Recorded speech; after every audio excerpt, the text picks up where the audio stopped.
Galera, eu relutei muito em fazer esse vídeo, porque é um vídeo que não é curto, né? Vai ser elaborado em duas partes e é o vídeo sobre a entrevista que o João Bezerra deu ao jornal O Globo no dia 26 de junho de 1957.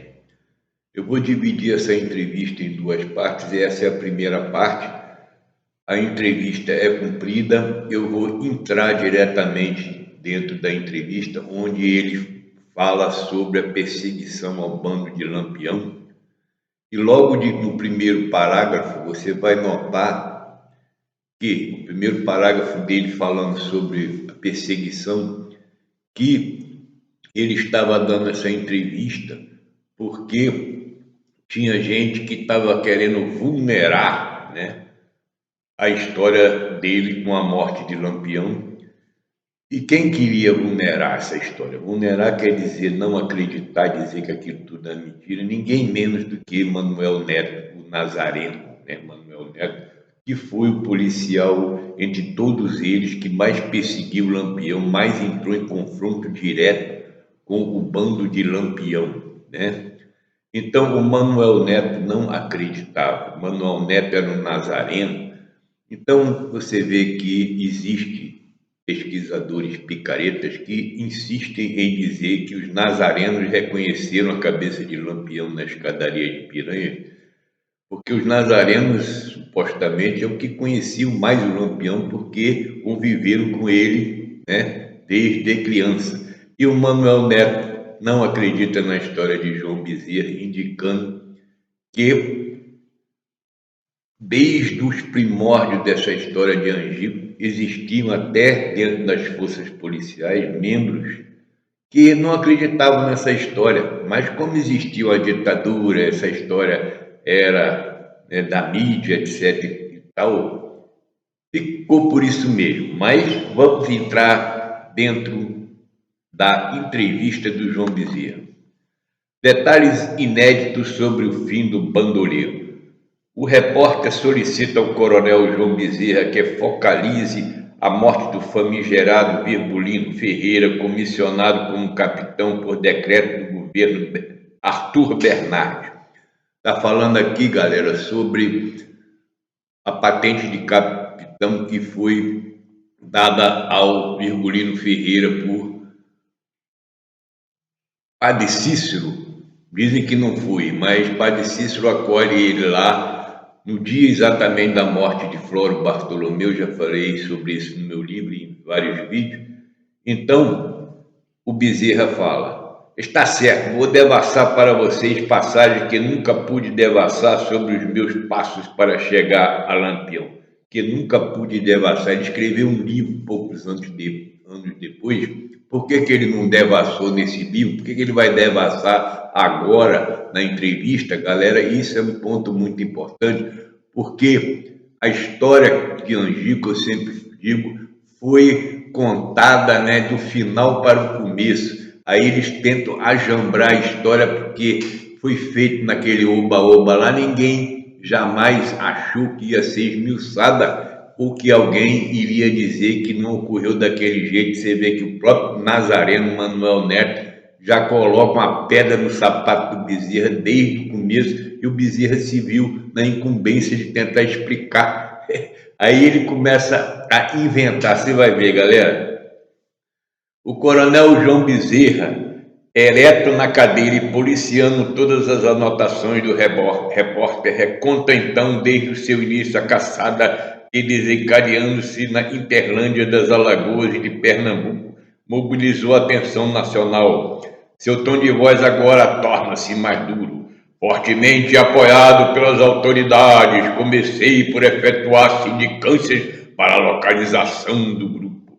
Numa diligência que eu fizera quando eles passaram no município de Palmeira dos Índios, eu soube que ali haviam tiroteado com o sargento Porfírio de Craimeiras. Eu me achava em Olho d'Água das Flores, de ordem superior, por acreditarmos que eles procurariam aquele centro.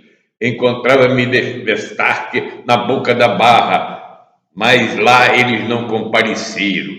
Aí você vê, né, que ele começa a procurar Lampião a esmo. Ah, eu achei que ele estaria ali, e eu achei que ele estaria colar. E depois ele diz que, que deduzimos na primeira tentativa fora frustrada, quer dizer que ele não achava Lampião de jeito nenhum. E o coronel Bezerra, ajeitando o laço da gravata sem maior convicção. Homem, cagaceiro como mosca, a gente não derruba com o primeiro tapa. E continuou João Bezerra. Somente depois do tiroteio já mencionado entre os facínoras e a força pública, ocasião em que confirmado o adágio, entre mortos e feridos se salvaram todos. Segui para Santana de Ipanema em caminhão, onde apanhei munição suficiente para reabastecer a tropa que demandaria o homicídio dos cangaceiros. Quer dizer, ele diz aqui, né, que houve uma refrega e que ninguém morreu nessa refrega entre volantes e cangaceiros. Eu ignoro qualquer, né, ação policial que fosse atrás de cangaceiro, em que qualquer um desses cangaceiros foi morto pela polícia de Alagoas. Ninguém foi morto nem preso. Ele está querendo aqui colocar ele como sendo um grande perseguidor do cangaceiro. E a perseguição dele é tudo nas coxas a esmo. Ele não tem inteligência nenhuma aonde estão os cangaceiros, mas tenta de tudo que é jeito, em tudo que é lugar, a moda caralho, achar os cabras. Você vai ver aqui. Obrigando algumas macabeiras, não, isso aí eu não vou ler, não. Mais de 200 quilômetros entre espinhos. Aí cumpri aproximadamente nesse percurso 40 léguas, que são 200 quilômetros, com as voltas e revoltas da Caatinga. Quer dizer que ele foi para lá e para cá, para lá, mas não achou ninguém. Aí os lugares que me lembro de ter percorrido: Lagoa do Giral, Riacho do Mel, Riacho do Traipu, Serra dos Tocos, Poço do Corme, Lagoa da Camisa, Serra do Uruçu, Serra das Antas, Curraimão, né, nessa peregrinação atrás do cangaceiro, sem saber onde é que eles estavam, né? Como é que você vai? E aí, galera, mais incrível ainda, ele está com a tropa, você vai ver ali adiante, com 100 homens perseguindo os cangaceiros, cada coisa, ó, em face do escondimento dos rastros dos criminosos, verifiquei que eles se iam acampar ocultamente, porém já na proteção de alguém no povoado. Distante cerca de 500 braças do local, escolhi entre os 95 homens, quer dizer, tinha 95 homens, 20 soldados dos mais carancudos, que mais facilmente se poderiam assemelhar com os marginais. Galera, você vê que João Bezerra tinha dentro do efetivo dele 20 e tantos cabas da peste que poderiam passar facilmente por cangaceiros. Ele está aqui falando isso, né? Então essa história de que cangaceiros usavam o nome, né, de algum outro cangaceiro que tinha morrido é uma história também que bate mais ou menos com essa, de que as volantes se vestiam igualzinho aos cangaceiros. Por quê? Para poder confundir o povo, para poder fazer o que eles queriam fazer e ninguém botar nas costas da polícia, porque existia essa milícia que era, né, da polícia, que funcionava do modo que o João Bezerra aqui descreve. Então não existe essa história de que os policiais não se misturavam como cangaceiro, porque aqui,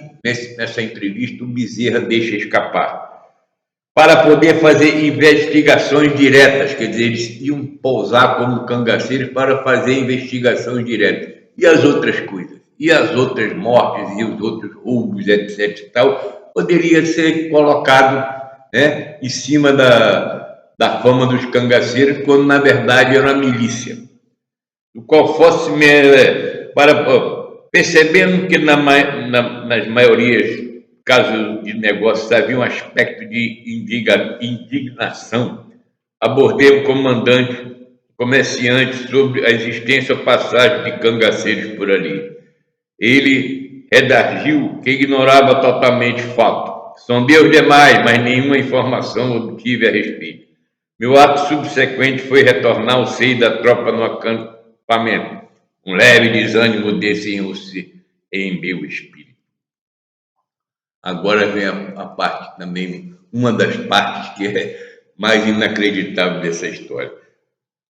Chegando ao acantonamento, vi que já haviam abatido 15 bodes. Inquirindo de quem era a criação, responderam-me que parecia ser do subdelegado local. Mandei chamá-lo, apresentando-se ele imediatamente para cobrar despesa. Filho, porém, a preço exorbitante. Chamei-lhe a intenção, dizendo que não deveria deslembrar-se do convênio sobre o custo de gado e de bode para a tropa volante. Ele concordou e eu ainda o interpelei com certo rigor, acentuando que quem não era amigo de soldados passava a sê-lo dos cangaceiros. O subdelegado demonstrou então que já tinha estabelecido contato com os cangaceiros naquele dia. Veja bem, galera, esse subdelegado já tinha mantido contato com o cangaceiro naquele dia. João Bezerra estava com 95 homens, né, naquela região. E o que ele faz? Ao invés dele interpelar o subdelegado, aonde é que estão esses cabas da peste? Não, ele manda um telegrama para o Optato Gueiros. Por que ele não vai e tenta, né, pega esse subdelegado e dá um aperto nele para ele dizer onde é que estão os caras, que nem ele fez com o Pedro de Campos? Para que ele vai esperar o Pedro de Campos se o cara estava dizendo ali, eu tive com eles hoje, né, o subdelegado falando, e o João Bezerra não faz nada, mas manda um telegrama para Optato Gueiros. Vem urgente para tratarmos do plano para a campanha. Ou quer dizer, ele está com 95 anos, 95 homens, e chama o Optato Gueiros, né?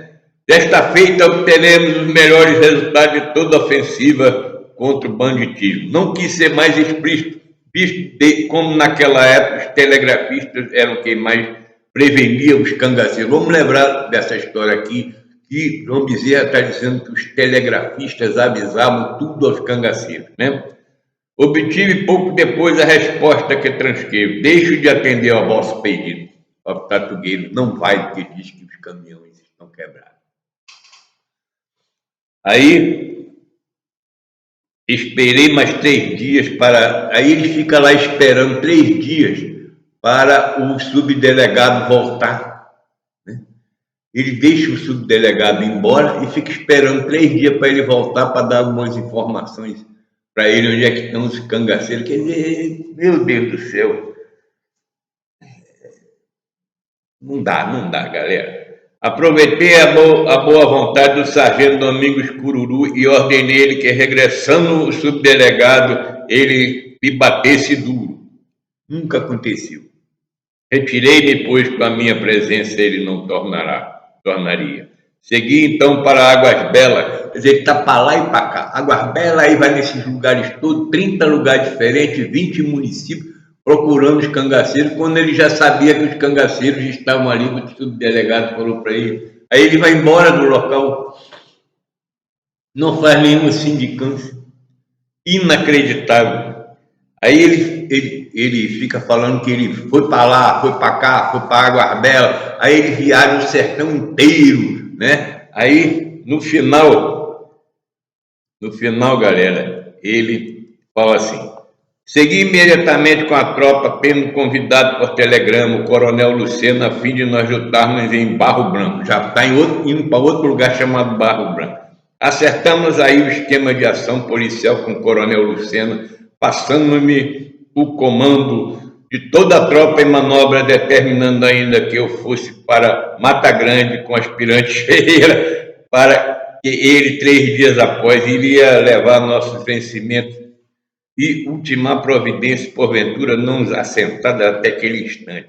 Vencido o prazo, chegando o coronel Lucena ao local, eu já havia ordenado as buscas em Mochotó, verificando-se a existência de vestígios do bandido na região. Galera, os bandidos não estavam lá naquele povoado que ele deu um aperto, né, no subdelegado. Agora ele está dizendo que em Mochotó tinha vestígio. Quer dizer, todo lugar tinha vestígios do bandoleiro, né? Inacreditável como essa história é confusa, né? O próprio João Bezerra começa a se perder no emaranhado que ele criou. Aí, combinei com o mesmo coronel Lucena telegrafar o comandante Octávio Grigueiros em Águas Belas, já tem outro lugar, Águas Belas, chamando a maravilha. Quer dizer, eles estão sempre chamando alguém, eles não se encontram no lugar para poder, né, a polícia toda fazer um comitê, né, fazer uma reunião, todos os caras, não. Cada hora ele manda buscar um, ou os caras mandam buscar ele está indo para cá, indo para lá. É possível um negócio desse? Enquanto eu pegaria a pista da gangue de Lampião, até agora, né, ficou 20 anos procurando Lampião, não encontrou. Para saber o local em que se havia homiciado, providenciei a mudança do comando da tropa em Mata Grande, deixando elementos da minha absoluta confiança sob a liderança do então Sargento Aniceto. Sargento Aniceto tem fotografias na internet da volante dele, é igualzinho aos cangaceiros. Tinha até um caba da peste na volante dele, que era vestido que nem Lampião, tinha um óculos e tudo. Mesma coisa, como é que o povo ia saber, né, quem era quem, já que todo mundo se vestia igual e na tropa do Aniceto tinha um que poderia facilmente se passar como Lampião, né? Deixando elemento da minha absoluta confiança, segui Ribeira abaixo, onde em 4 léguas peguei a pista, deixando-os na Serra da Cachoeira, entre Pão de Açúcar e Piranhas. Ele faz essa peregrinação todinha para chegar aonde? Piranhas, que é o local onde ele residia, né? E é ali que Lampião vai estar ali pertinho do local onde o Bezerra era o chefe de polícia. Galera, imagine você essa história, como é que é uma história cumprida. Ele tenta falar para os repórteres que ele procurou Lampião por tudo que é lugar, vai encontrar ali do lado de onde ele era delegado de polícia. É inacreditável.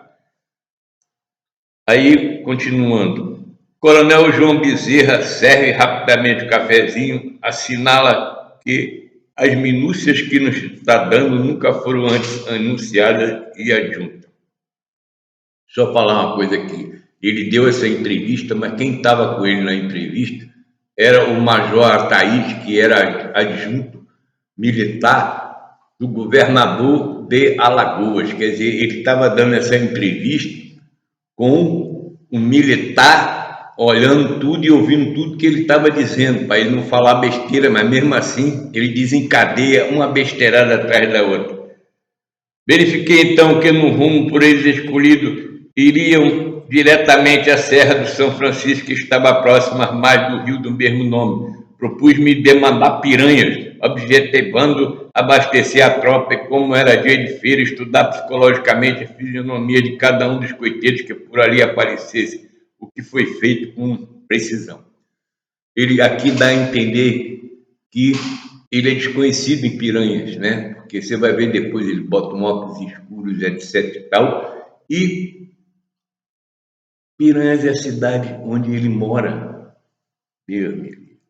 Na ocasião em que o mercado estava reunido, sei ele falando, sentei-me em uma cadeira da loja, cujo dono era o maior coiteiro da zona, do lugar onde desembocavam os caminhos vindos das caatingas onde se achavam os bandidos. Bezerra mora em Piranhas. Dizem que ele foi prefeito de Piranhas anteriormente ao Rio. Ele era delegado de polícia de Piranhas.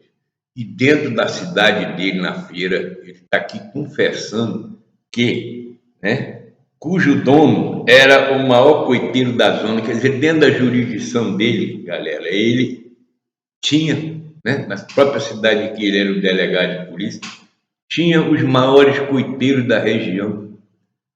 Veja bem, galera, ele está deixando passar cada informação aqui, que é muita coisa, é por isso que esses pesquisadores, né, do cangaço, os picareta, ficam assim evitando o que o João Bezerra diz, que nem o diabo evita a cruz, né?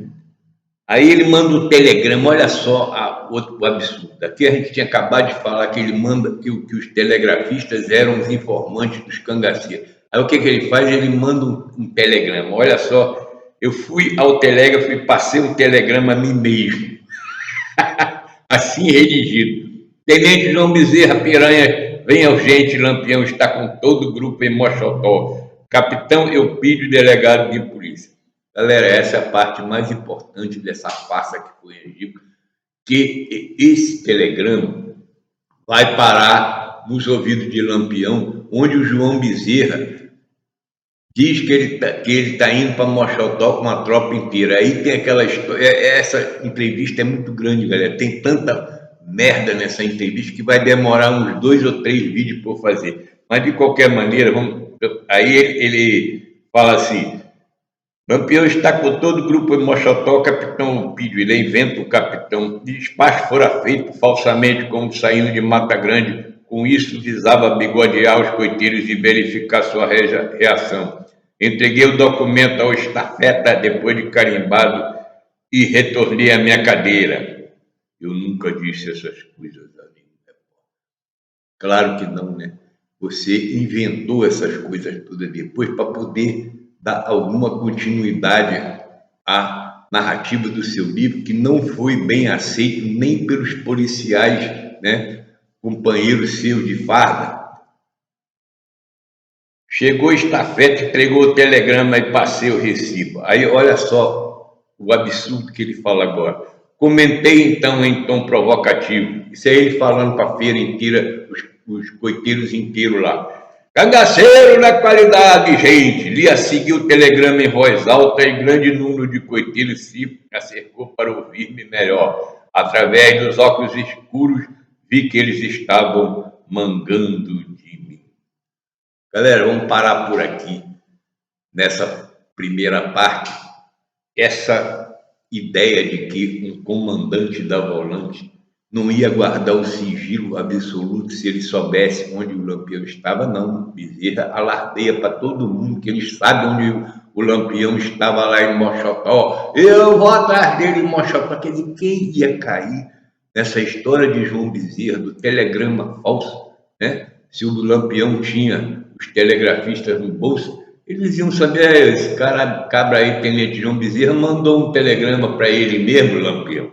E os coiteiros de Lampião, e o cara lá pirou, ele começou a falar para todo mundo onde é que ele ia, atrás de você lá em Mochotó. Será que é isso mesmo? Eu estou achando que o João Bezerra está tentando enganar aqui o Lampião, o senhor Lampião aí, o senhor Virgulito, o capitão, porque isso é nenhum comandante de nenhuma tropa jamais ia dizer para onde que ia. Se ele fizer um negócio sigiloso, ele vai alardear para todo mundo os planos de ataque dele. Galera, até aí, vamos parar por aqui, e vocês estão vendo porque o João Bezerra é evitado no estudo tradicional do cangaço. O que ele fala é torcido, distorcido, né? Arrumam testemunhos para contestá-lo, porque tudo que ele fala nada bate com nada.